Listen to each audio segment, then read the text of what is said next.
Hey, this is Buck Dharma of Blue Oyster Cult, and you're listening to the Sports Circus.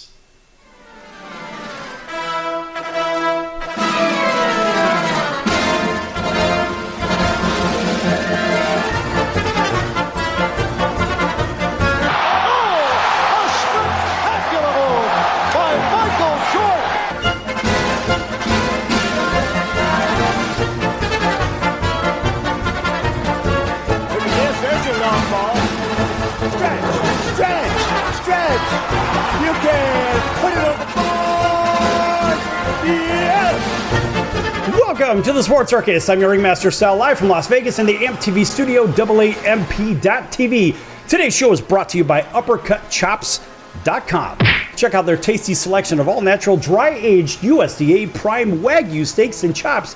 Wait till you taste their best-in-class New York steaks, the filet mignon, and of course the king of all, those gigantic cowboy cut and tomahawk cut ribeyes. Best I've ever had, probably be the best you ever have as well. Check them out at UppercutChops.com. That's UppercutChops.com. Or give them a call and find out what's for dinner. 702-799-9935. 702-799-9935. Again, 702-799-9935 for UppercutChops.com. Yes! Boy, that's good stuff. All right, a big welcome in everybody listening in on our CBS, NBC, and Fox Sports affiliates and independents from coast to coast. Everybody watching on Cox, Comcast, Spectrum, Frontier, Oceanic, Time Warner, and WOW Cable Television. Thanks for joining us as well on Hotel Television in about 550,000 rooms from coast to coast, as well as everybody even on Facebook. Thanks for joining us on Chicago Food Favorites. That's good stuff. Chicago Food Favorites on Facebook. Make sure you like, follow, and all that other fun stuff. Make sure you participate, have some fun. Folks, right from the very top, we have a very special guest. In fact, we're going to let him introduce himself. Go ahead. Hi, I'm Buck Dharma. I'm the lead guitar player and one of the principal singers of a classic rock band, Blue Oyster Cult. Blue Oyster Cult started in 1972, and it's 2024 now, and we are still at it. We're still rocking, still touring, still recording. That's incredible. Since 1972. Yeah. He's been in the rodeo. And look, that wasn't even his first gig. But they're still touring. And we're going to get into that in just a moment. Buck, thanks for joining us today. And I have to tell you, this is a treat. You know, we've been trying to set this thing up for, many months. But yeah, it was out of the blue. At the end of the day, it's been a long time, and here we are talking about new music. We're going to get to that in a moment. And, of course, some of the classic music. But Blue Oyster Cult's been around for a very, very long time. Classic rock. And, folks, if you've ever been to a concert, if you've ever been to a sporting event, if you've ever been driving down the street, turn your radio on, there's a very good chance you've heard Buck and Blue Oyster Cult. Yeah. So, Buck, from the very beginning, look, you've been interviewed, I'm sure, thousands of times. People want to talk to you about this, that, and the other. I want to talk about the Gibson SG and Steinberger. What do you think? Yeah. So, tell me about why the Gibson SG. I started playing an SG because Carlos Santana played an SG in the beginning. Robbie Krieger played an SG. And when I wanted a solid body, and that seemed like the one to get. And I borrowed one from a buddy of mine first, and then I bought one at Manny's Music in New York, which is no longer there, unfortunately, but on 48th Street in Manhattan, there was a trio of famous music stores that were just legendary in that time period. But the SG is a great axe. I like a Gibson neck. I like the neck profile and the scale length. And I like the sound of it.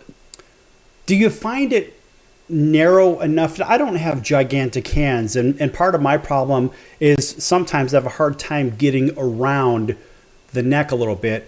Have you found that it's more narrow or more to your liking, or is it wide? Is it just wide enough? I guess is what I'm trying to get at.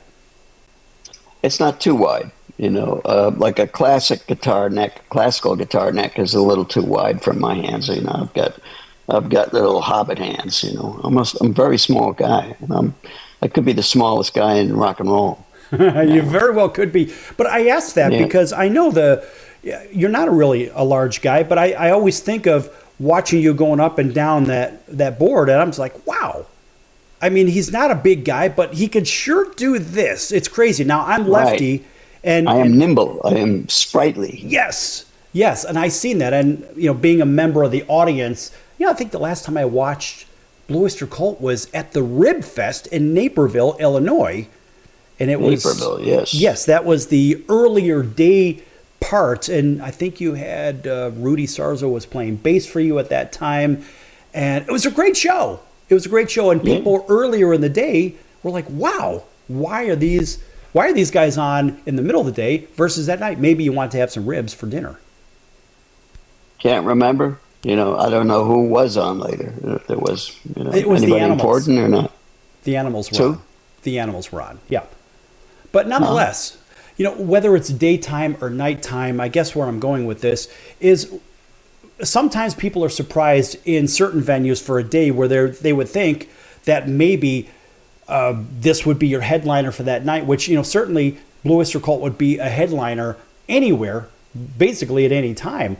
And I remember also seeing, I guess it was a couple of weeks later at the Rib Fest over in Milwaukee, and it was the night show, etc. But it doesn't really matter what time of day because the music, folks, you have heard it, you'll hear it over and over. Pick your favorite rock station, you're going to hear it. And so, Buck, in creating the music, what does it take to create a 3 minute and 40-second song? We're going to get to that in a minute. What does it take to create a 3 minute, 40-second song and keep your audience interested from whether it's in the key of G or key of C? What does it really take to Hey, write that and create that? I think I think the editing is the hard part. I think the first impulse is to make a 5 minute song. And to pare it down to just the essentials or the meat. That's the editing part is the critical part. Okay. So, what if you're playing it live? Let's think of this. I mean, when you're recording it live, so you did a concert recently, because you're seemingly constantly touring, right? So Yeah. let's just say you want to debut some new music at a concert venue. Have you done that? Debut. Yeah. Yeah, we have. We occasionally will play a song live before it's recorded. But at this point in our 52-year career, most of the things we play have been recorded, even the stuff that we've done in the last year and a half or so. So it happens both ways. What's the most difficult part of recording new music? Difficult? I don't know. I don't think the basic tracks usually happens with the full band or the bass, drums, and at least one guitar, sometimes two guitars, and then the overdubs are going after that. Usually the finished vocals, the backgrounds, the sweetened stuff, the icings on cake. But one part's not harder than the other. It's just like a deliberate process. So when we think of songwriting, do you write the song and then lay the vocals down on the track? No, a lot of bands work like that. They just record like an instrumental track and then they make up the song after that. But traditionally we have written music to lyrics. The lyrics exist. That's generally the way we do it. Not always. Sometimes it's the other way, but by and large, that's the way we've worked. Yeah, I've heard that. And that's the reason I asked the question, because sometimes people are like, Yeah. well, I'm writing a new song and then we got to create some music and so forth. And so it's like one is done over here, one's done over here. So they have some kind of a perfect balance in their mind of how it's done. I don't know. I asked somebody that I know that also is a songwriter, and he said he'll actually do it note by note on his guitar, right, for the sound to get the right sound for the right words and so forth. And I guess everybody has their own way of doing it. Yeah, I think there's music for any lyric. You know, there's some music that will fit any lyric out there, you know. But I know some artists just go into the studio and they've got a musical idea and they record that and then they make up a song, you know, lyrically based on what they've done. But we don't do that. But you created your own sound, as I read somewhere. You created your own sound. You're trying to differentiate yourself from others back in your high school days, back in New York, correct? I was in a surf band in high school, and we didn't have any vocals. We were just playing, you know, the safaris and the chantés. And Dick Dale wasn't really popular on the East Coast. I'm, you know, from Long Island, New York, but we would have played his stuff if we'd heard it. But he never made it to New York radio. But very much surf, yeah. Beach Boys, obviously, when we did start singing, you know. Mm-hmm. So from the beginning, here we are in our last minute of the segment here. From the beginning, from the vocal side, was it something that came natural or something you had to work at? I didn't start out singing. It turned out that I sang the hits, you know, the Oyster Cult's most famous songs, but I didn't begin as a singer in the band. You know, we all sang, but I didn't think of myself as a singer. Okay, well, here we're going to go to break here in just a moment, and we're going to let Godzilla take us out just because we can. Right. And a funny thing, some foot stomping music. I like this. I was playing pinball the other day. I played the Godzilla pinball machine, and after the game ended, this was the song that was played. Back here in just a few minutes on the Sports Circus. Don't go anywhere. Last more to come here with Buck Dharma of Blue Oyster Cult.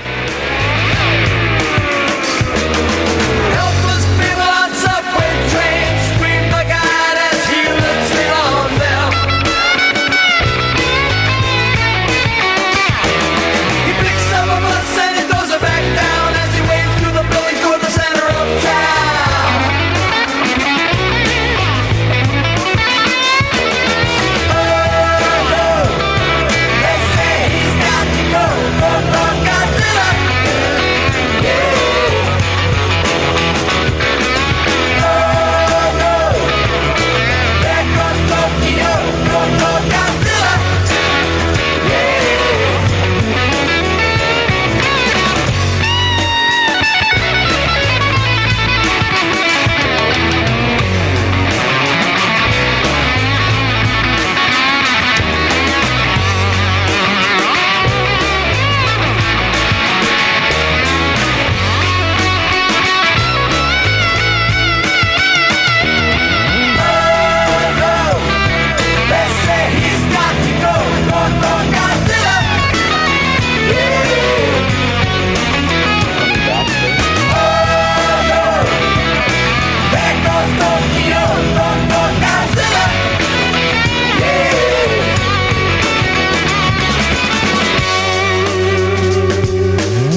Circus. I'm your Ringmaster Sal, live from Las Vegas in the MTV studio, AAM.TV.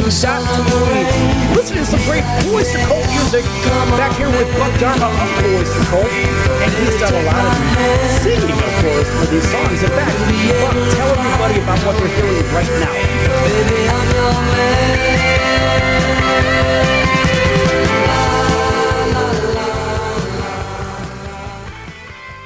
Okay, yeah. Buck, tell everybody what they were just listening to. That was Don't Fear the Reaper, probably Blue Oyster Cult's most famous song.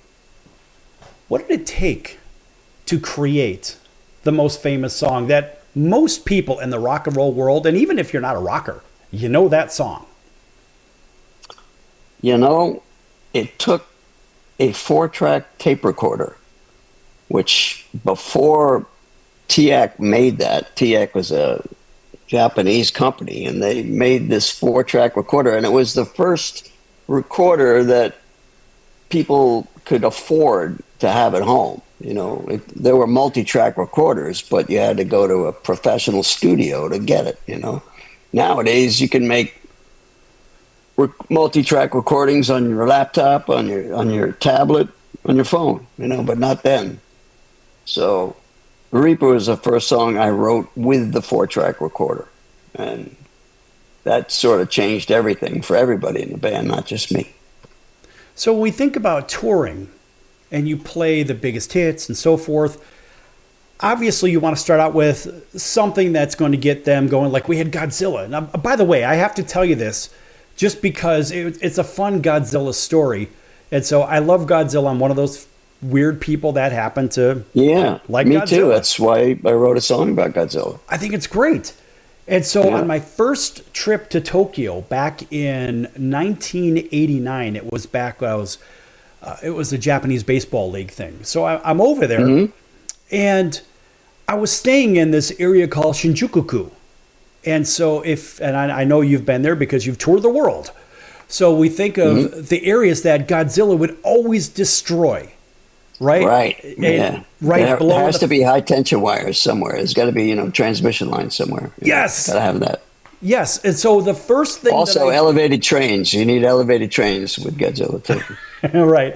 The first thing that I did when I was at Tokyo, when I had my first moment of free time, I went to go see if there was a Godzilla movie that I could watch somewhere. And sure enough, I found it in Shinjuku, which is, of course, the area, one of the big areas that he would always destroy.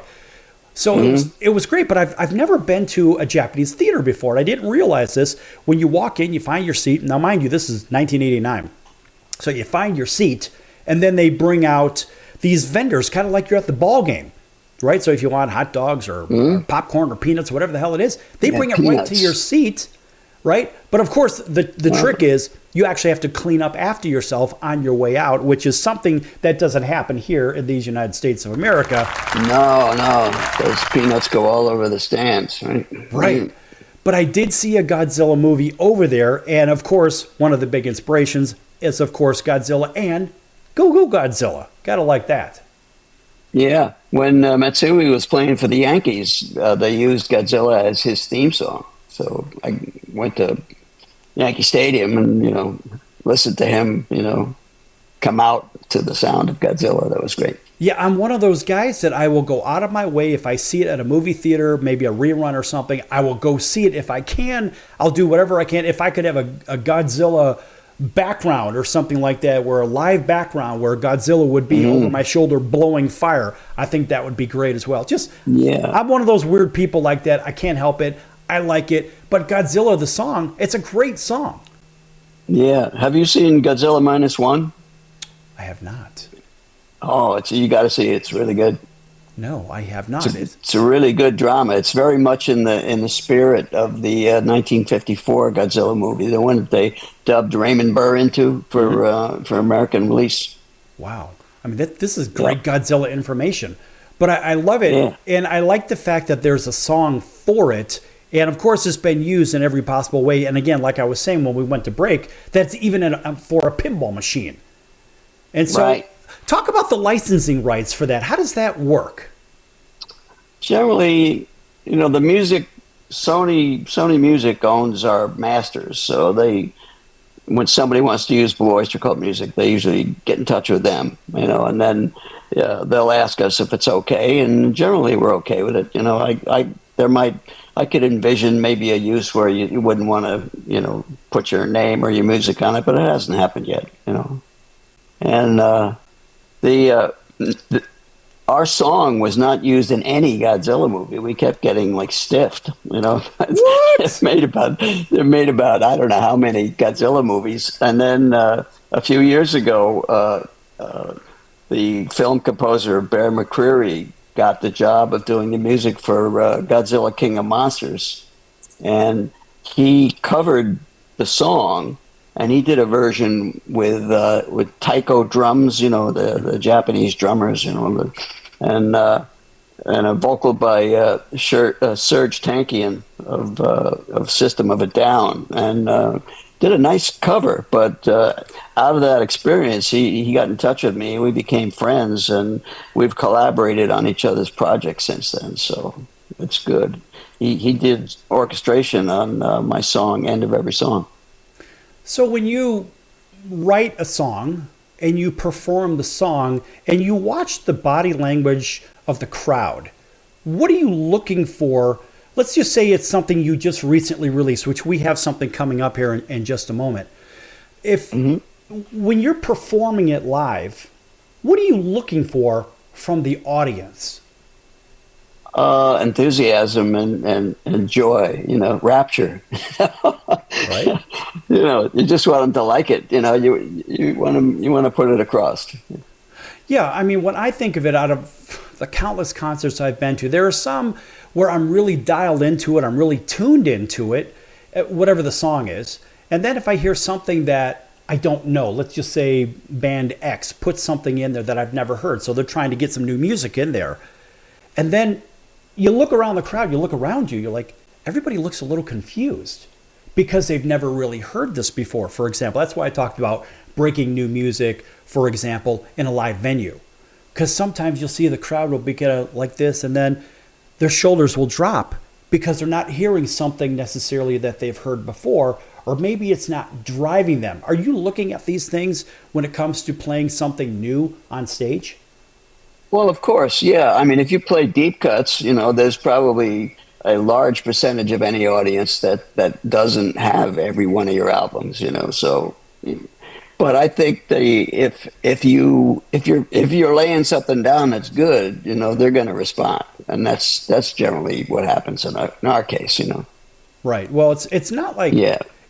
Going to Obviously, when you play the hits, everybody, you get that hit response. And if a band has got 10, 15 hits, that their whole set is like that. Well, what I like about Blue Oyster Cult and a lot of the classic rock bands is that people actually know how to sing first and foremost, right? You got to be able to sing, but you also know how to play your instruments to where there's melody, and you're playing it where it sings to your brain, it sings to your heart, instead of hearing a Cookie Monster, rah, rah, rah, rah. I don't understand that. I mean, there are certain bands that have certain parts of that in their music. I get it. But the whole thing, it's just very angry, and there's nobody really singing. So seemingly a lot of today's music has a lot of just yelling into a microphone, and nobody sings. I don't understand this. What are your thoughts on that? Well, at my age, I appreciate melody. I appreciate sentiment, I think my angry yelling into a microphone days are probably past me, Well, but you weren't doing Cookie Monster into something either. No, style wise, that happened after. I grew up with top 40 and the English rockers playing American blues artists, and then getting back to that, and then the psychedelic bands, and then the classic rock era, my era, which is the 70s into the 80s, and so I like a melody. So when you're writing, Buck, when you're writing new music, and you think about the new music, for example, we're going to have something come in here in just a moment.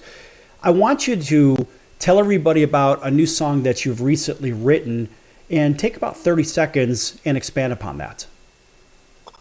Okay, I got involved in a project to set a poem to music, and for a project of artists that are putting Michael Moorcock, the author, his books to music. And Michael took this poem, was written by Ernest Dowson, who was a poet, English poet in the mid-19th century.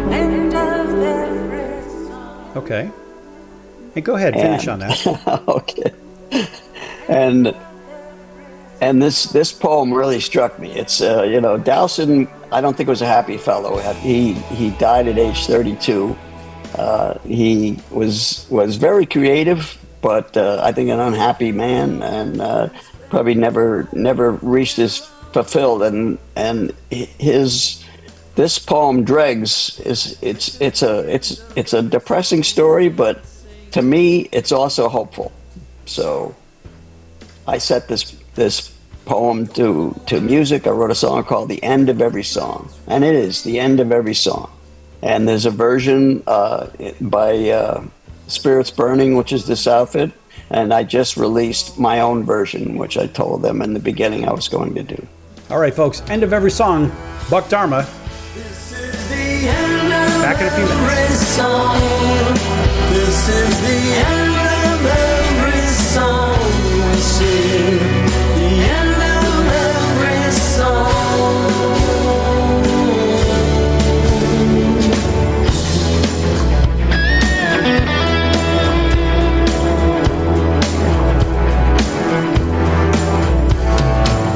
And health and hope have gone the way of love. Into the drear oblivion of lost things. Ghosts go along with us until the end. This was a loved one, this perhaps a friend.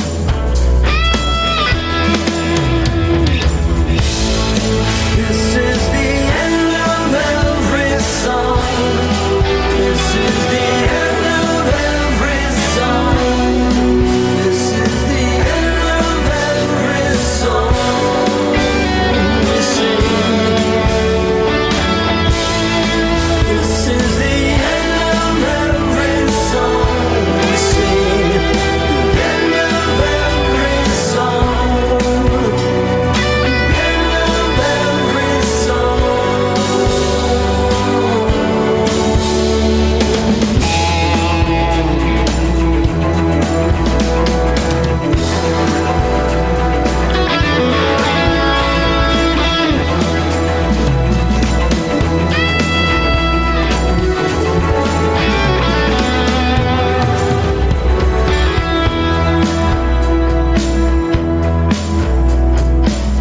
With pale and indifferent eyes, we sit and wait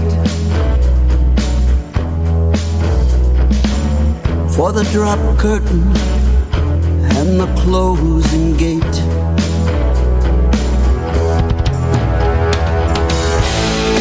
This is the end of every song. This is the end of every song. This is the end of every song that we sing. This is the end of every song. This is the end of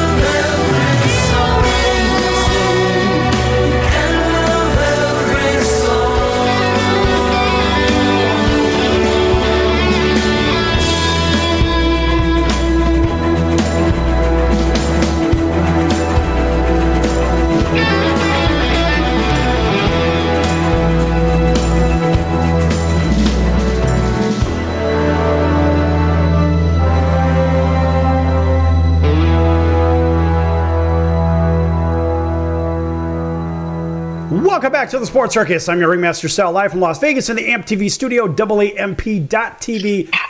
Yes, and you just heard a song called The End of Every Song by our special guest, Buck Dharma. Buck Dharma Yes. of Blue Oyster Cult. And Buck, tell everybody that's just tuning in about the song they just heard. It's my first solo song in a long time, in decades. I made a record back in the 80s, an LP on the Portrait, and this is the first thing I've done outside of Blue Oyster Cult. And it's very important to me. I just made a video on it, and the video I think took longer than the song did. It was I really spent a lot of effort on it. I'm very proud of it, and it's on YouTube, of course, and wherever videos are streamed. And it's worth seeing. There's a lot of themes in it, but the main theme is probably the arc of my career with Blue Oyster Cult. There's a lot of historical photos and commentary and a little bit of drama, and I used some AI on it, some AI images, which that was very interesting because the technology of AI, it was evolving week by week when I was creating the elements. So that was great, and I think we're going to see a lot more of that. The good and the bad and the ugly of AI. I guess hang on to your hats, folks. It's going to get really crazy out there, I think, in the next couple of decades. I think it's already kind of getting there. Buck, when I think of the use of artificial intelligence right now, whether it's films, right? Because we saw a big strike with the actors and so forth and the producers and people are getting cut out left, right, and center. People are losing their jobs because of artificial intelligence too. Yep. They're going the way of buggy whips, I think, Yeah. But I think creatively, I think it's a tool. I think I haven't seen machines do stuff that's really creative or humorous yet, funny. I think humor is a kind of rarefied concept. Maybe machines will get to it, but I don't know. Well, what's interesting is, I'm glad you brought that up, because you think of the use of artificial intelligence right now for day-to-day functions for corporate America or whatnot, or even some background or character movement from the film business, right? Or even for music videos. But like you said, no humor. And you could see that there's somebody has created a path for certain functions within films or music or whatever the heck it is. But it's the creative side behind it and the wittiness. It can create it, but at some point there's somebody programming to create that in the first place. Right. Agree or disagree? Right. So far there is. Yep. Yeah, I mean, a lot of the grunt work is obviously being replaced by AI and computers in general. And I think pretty much anybody will be able to make a credible looking video pretty soon. A kid in his bedroom, a housewife, anybody could do it, I think we're going to get to a point at some point in the future where you could go to a concert that is completely AI, right? So you'll have somebody programming, here's what I do on lead guitar, here's what I do on rhythm, here's what I do on drums. And I would imagine at some point you could go to a holographic concert of pick your favorite band, or you might even see that somewhere, I don't know, online or a paper, like behind a paywall. I think that exists already. I think there's an ABBA show in London that's completely holographic. But is that right? I saw the Michael Jackson show here in Las Vegas. It's a Cirque du Soleil show, and there's a lot of holographic things. But the whole show, of course, there's a lot of stage presence, and so I think usually just the Michael Jackson part of it is. But I would imagine at some point the entire concert, all the holographic images, any ad-libbing somewhere in the music, it can't necessarily be done unless somebody programs it in. But I think we're going to get to that point. Yeah. It'll be interesting to see. I mean, life is very interesting right now, as the Chinese say. We live in interesting times. You can't even keep up with it. The current events are just crazy. So talk about touring. Now, you're constantly touring, it seems that way, but your band sounds just as good from way back in the day as it does today. Talk about backing tracks that bands use, certain bands use backing tracks. First of all, what are those? And do you use them? And what are the positive and or negatives to using them? No, we work without a net. We don't do that, you know. I mean, bands do, but that, you know, when you do that, you know, usually they're on a computer these days, or a laptop, or you know, Pro Tools, whatever, you know.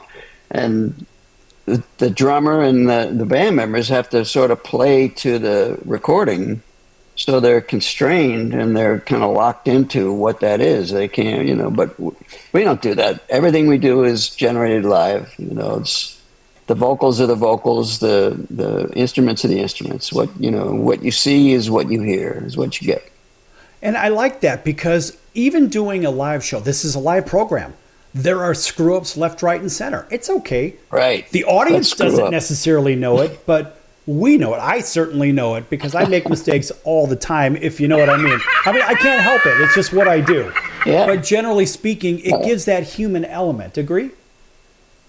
Yes, you know, when I perform, I improvise all the time. You know, some bands play the songs just like the records, you know, just like the recordings. We don't. You know, we're always just improvising and basically entertaining ourselves. You know, which I have to do if I'm going to go out and play Godzilla, you know, and Cities on Flame and Go for the Reaper every night. You know, it's I want to just put my own personal spin for that night on it, you know. And it's not that it's unrecognizable. Of course, it's you know what song it is, but you know, my solos are always improvised. You know, I'll play, you know, a couple of classically identifiable licks, but you know, it's always going to be a little different than the recording. So talk about the solos. Now, this is an interesting thing because you'll go to see your favorite artist, band, whomever, whatever, and they'll play it, for example, maybe right out of the box. Well, that's what the audience is used to hearing, so we're going to play it kind of right out of the box. But when it comes to creativity, what are you thinking about? Maybe you're in the middle of a solo for Pick Your Favorite Song, and you're like, you know what, I'm going to do this, or I'm going to do this. Maybe I'm going to play this pentatonic scale, or whatever the heck it is. What is it that you're thinking about when you're putting together your solo on the fly? Well, it's just, you know, I try to just translate the top of my head to my fingers, basically, is what happens, you know. I'm giving myself permission to do that. Obviously, if I'm starting Don't Fear the Reaper, I'm going to play the riff, you know, you know, I'm not going to like change that. But, you know, the middle solo is going to be different every night, you know. Okay, so with each venue, with each location, we have some big, some small. Do you like the small ones over the big ones, or which one do you like better, if either? When we were starting out, we had to learn how to project to a big crowd. And we learned a lot from Alice Cooper's band and Alice Cooper, you know, because we had a run where we opened for Alice on the Killer Tour, which is, you know, long time ago. But before that, we really had no clue on what an arena act did to, you know, to relate to a big audience. So that's something we had to learn.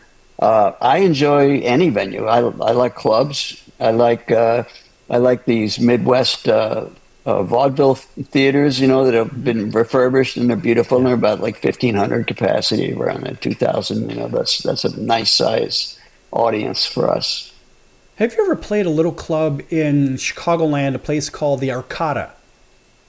Oh yes, yeah. Arcada is one of our favorite venues. Yep, and.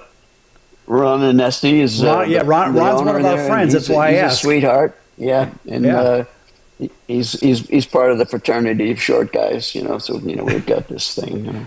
Right.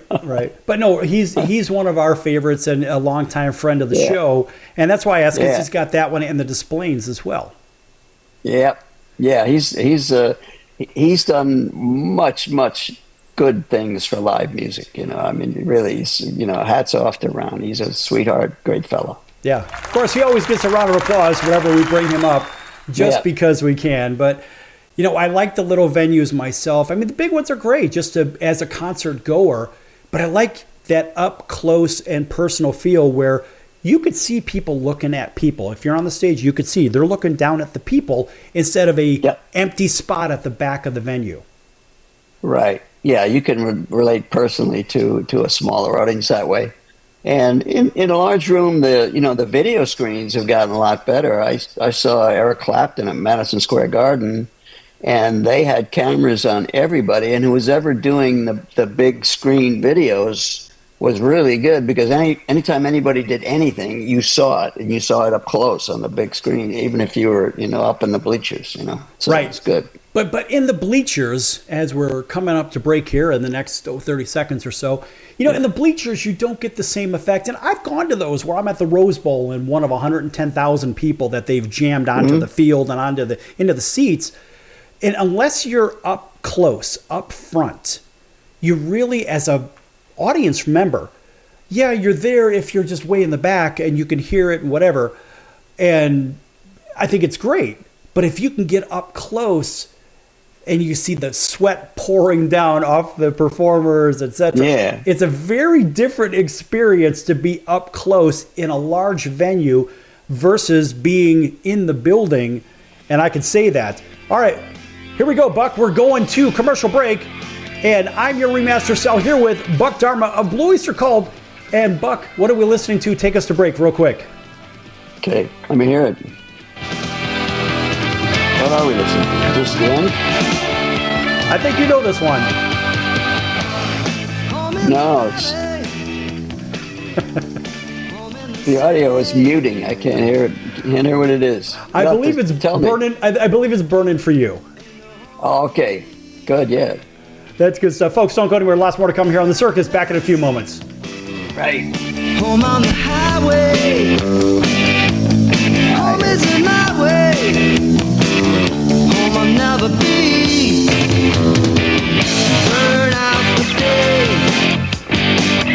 Burn out the night. I can't see no reason to put up a fight. I'm living for giving the devil his due.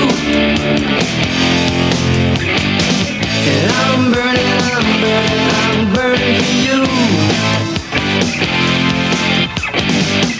I'm burning for you.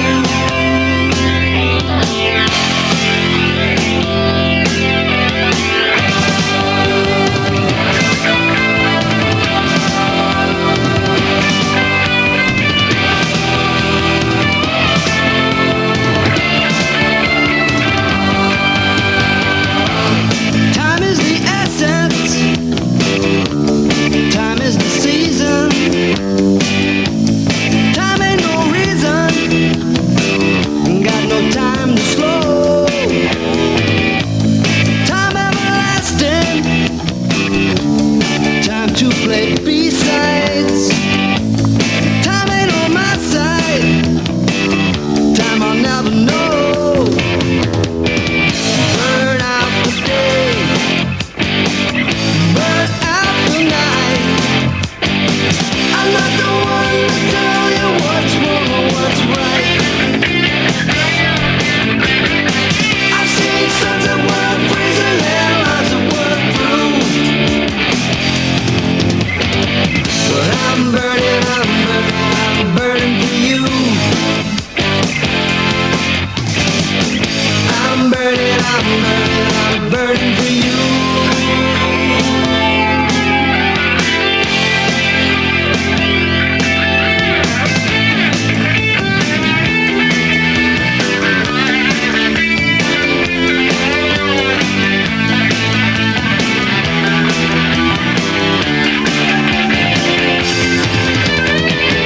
Burn out the day.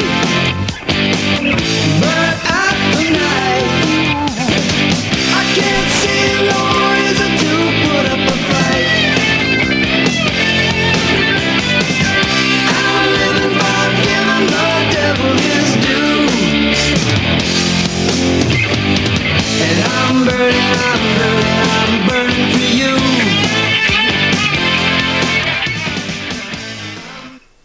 Welcome back to the Sports Circus. I'm your Ringmaster Sal, live Yeah. from Las Vegas in the AMP TV studio, AAMP.TV. This segment brought to you in part by Buck Dharma of Blue Oyster Cult, and we're listening to a little bit of one of their big hits, Burning for You. and you can find it anywhere anywhere music is sold. Right. Streaming soul. All right. Good stuff, folks.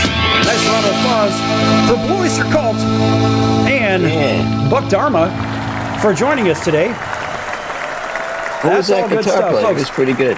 You know what, Buck, I appreciate you joining us again here on the show. For everybody tuning in late, here with Buck Dharma of Blue Oyster Cult, and we've played lots of music, and of course Buck has some new music out there as well that's available on YouTube. You can find it. And what's the name of that? Yes. Let's tell everybody about that once again. It's called End of Every Song, and there's a video on YouTube that I would love people to just check out, because it's the story of my career, and it's a parable for our times. It's I think everyone can relate to it, and I'm very proud of it. And of course, that's the delayed kung fu applause, kind of like the Godzilla, right? So imagine you're watching a Godzilla movie, right? And you see them speaking, but there's no words coming out. So that's the kind of like the kung fu language. Well, that's the kung fu applause, if you know what I mean, right? Yeah. Yeah, so we got to have that too. All right, so again, small venues, we left off small venues versus the large venues. And when you're playing, do you pick somebody out in the audience that you're looking at? I've noticed a lot of guitar players and singers, I've noticed they do that quite a bit. Do you do that as well? Yeah, sure. If I could see the crowd, sometimes the light's in your face and you can't see them. But if I can, yeah, I would look at people, and I look for people that are into it, you know, or if I look for people that I want to be into it too, you know. Now, how do you determine if you want somebody to be? Do you find them falling off, maybe falling asleep at the wheel? If I see an attractive woman, I would, I'll try to play to that attractive woman. All right. Hey, well, there's a nice bit of honesty there. You got to like that. Yeah. But reality is, I mean, this is what makes the room move as well, right? So everyone else is looking at her, and she's looking, and she's doing whatever she's doing. She's getting into it. Right. They're going to get into it. Of course, you look at people that are obviously that are into what you're doing, and you want to acknowledge that and give it back to them too. So, just that. All right, so let's think of touring in general. Let's not timestamp this, because I want to play this again. People will love to hear the show again, because it's kind of some cool insight to the band, to you, to new music as well, but also to timeless music. So we think of touring. Do you maybe do an East Coast thing, focus on that, or maybe a West Coast regional, or do you just wrap it all up into one, say we're going to hit the road for 3 or 4 months? No, we don't do that. We did that in the heyday. We'd go out for months at a time, or we'd go out 3 weeks, come back for a week, and then go back out for another 3 weeks, Nowadays, we fly to where we go. We work mostly weekends. If we go to Europe, we'll go for 10 days or 2 weeks or so. But in America, it's basically back and forth. We all have families and lives apart from music, and after our 50th anniversary in 2022, we did about 75 shows. This year, we're only going to do about 30 shows. So I would say I'm almost semi-retired at this point. It's obviously, we like to say we're going to tour forever. I don't think we will. I think we're getting near the end of the touring regimen, but not this year, and probably not next year either. Well, I think about the different tours and the people I'm familiar with in your industry, some friends of mine, and they talk about doing these grandiose tours, and I have seen the most unusual travel schedule, and I get it. Sometimes the venue is not available till a particular time or whatever, but I find them crossing the country. It's like, what the heck are you doing? Who's doing your scheduling? It's like, why would you fly to Las Vegas from Nashville, for example, and then you'll do a show in Las Vegas, then you'll do a show in Nashville, then you'll do another one in LA, and then you'll do one in Charlotte, North Carolina. You're going back and forth. It's very inefficient. It is, yeah. I mean, if you do it by air, it's possible. We were just in Reno on July 5th and played outside in 105 degrees, and then the next day we were in south of Los Angeles in Mission Viejo playing on a artificial lake that was just gorgeous. And I know beautiful. that lake. That's Lake Mission Viejo. Yes. Yeah. Yeah, that's good stuff. But when you think That of these little venues, I mean, you could kind of pop them up anywhere. And I would imagine with the track record of the band, you'd have the ability to say, hey, we want to play this place. Do you have a slot open? I would imagine it's kind of like that because of your track record precedes you. Yeah. I mean, generally we will play wherever somebody will pay us enough money to go, you know, and over the years that's increased. But we have our favorite places, you know. We mentioned the Arcada, you know. I love to play that place. You know, I would play that place probably for a discount. Right, right. Well, hey, Ron, if you're listening, guess what? Listen. That's right. That's right. Don't play that for Ron. Show me the money, and then we'll go ahead and we'll play over there because Buck says we'll do it. But the reality is they have 900 seats in that theater, and it's small enough yet big enough too. It's kind of a cool venue right there at the riverfront. Yep. Yeah. Yeah, I love that town. It's great. And, you know, right across the street from there, this is for our listeners on Chicago Food Favorites on Facebook. And by the way, if you don't know it, go to Chicago Food Favorites on Facebook. It's a shameless plug for a free page that I put together for all my local favorites because that's where I'm from. But literally across the river from the Arcada at the first stoplight, which is Highway 31, when you make a right turn and you go north, right there is my favorite pizza place, and that is Salerno's on the Fox. That is the best pizza in Chicagoland. In case you don't know, it's probably about 40 minutes from the center of the city. There. Oh, I'll tell you what, when you go there, let me know ahead of time, and I'll dial you in. We'll make sure you get all the right stuff. I've had incredible pizza there for decades. It's so good. Good, Sal. That's a good tip. Yes. Okay, so speaking of food, when you go from city to city to city, what's your favorite city because of the food? When we first had Chicago pizza back in the 70s when we started touring, you know, that was a revelation, you know, the pizza uno and due, you know. Right. That was great. Yeah. And they're still in business today. But there's, I mean, Chicago. And, you know, barbecue in Memphis, you know, that's great, you know. Yeah. Yeah, Chicago pizza, I mean, so it was invented in Napoli, in Italy. They brought it over to New York, right? And they mimicked the pizza margherita, right? But then it was brought to Chicago and they perfected the pizza. For all you people that don't know, yes, and of course the deep dish is the fork and knife version. But again, when you go from city to city, you've got barbecue down in Tennessee, and of course you have it in Texas as well. What are your favorite foods? Favorite foods? I like Thai food. I like sushi. I like beef. I like pork ribs. I like a good chicken. You know, I like everything. You know, I like a varied diet. And it's funny. I was in Italy on vacation last year, and I ate a lot of pizza. And American pizza is better. Oh yeah, hands down. You know, what pizza is in Italy is, you know, not. The Americans are better. Well, you know, if you tell the people in Italy, I want a pizza with everything on it, for example, they'll take everything they have in the kitchen and they'll throw it on the pizza. That's just kind of what they do. It's ridiculous because they don't know what everything is. They're making usually the pizza margherita, that kind of thing. Yeah. I haven't asked for everything, so I don't know. All right. So when are you gonna write a song that's based on food? Food. I don't know. It's you know, we usually write, you know, about vampires and science fiction and things like that. You know, it's food we haven't done yet. I think you should do it because look, you know a little bit about food. We all do. You know what really drives me crazy? People say, "Well, I'm a foodie." Yeah, we all are. We're all human. Therefore, we're all foodies, right? So you don't get a gold star next to your name because you're a foodie. No, you actually get a gold star if you create something cool or if you're contributing to society instead of just consuming. But now you're creating music, which you get the gold star and the gold albums and all that other fun stuff. All right, so Buck, listen, we've got maybe 2 minutes left in today's show. Tell everybody all about Blue Oyster Cult in case they've been living under a rock. Tell everybody about the new music, your solo music as well, where they could find it, how to follow you, and so forth. Well, I want people to know about Blue Oyster Cult, the band's music.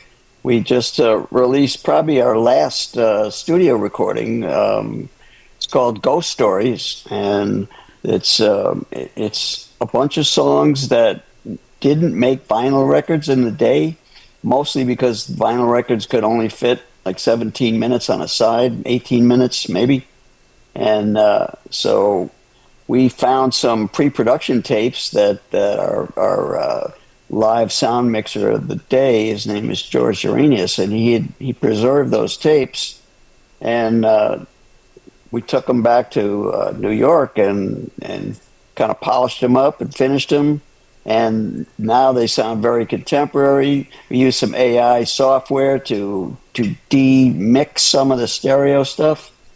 And it sounds like a modern day record now. Anyway, it's called Ghost Stories, and it's good songs. So how can everybody follow the band? Well, BlueOysterCult.com. We're on Facebook. We're on the usual places. Same with me, Buck Dharma, BuckDharma, and my song is "End of Every Song." This is the end of every song. End of every song we sing. The end of every song that we sing. Yep. All right. It's all over, folks. Our best days are behind us. You know what? That's great stuff. And, it's not very often that somebody would be willing to sing on a show. And here, as we come to the end of this particular one, there are so many songs that you can come back and sing. You can a cappella, get your guitar, plug your guitar in.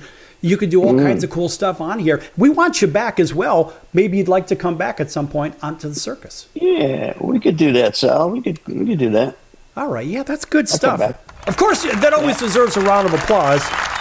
And in fact... Yeah, I'll come back with a banjo on my knee. How about that? I love banjos. In fact, we're gonna have this show end to your new song.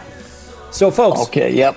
We'll see you in about 23 hours right here on your favorite station. Thanks for joining us here on the Sports Circus with our very special guest, Buck Dharma of Blue Oyster Cult, and of course, their hit music and his solo music as well. So long, everyone.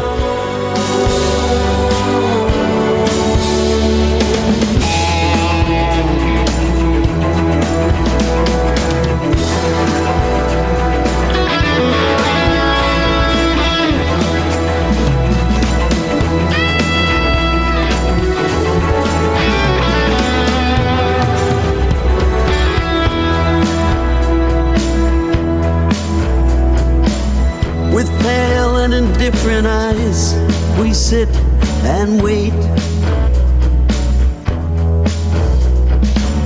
for the drop curtain and the closing gate.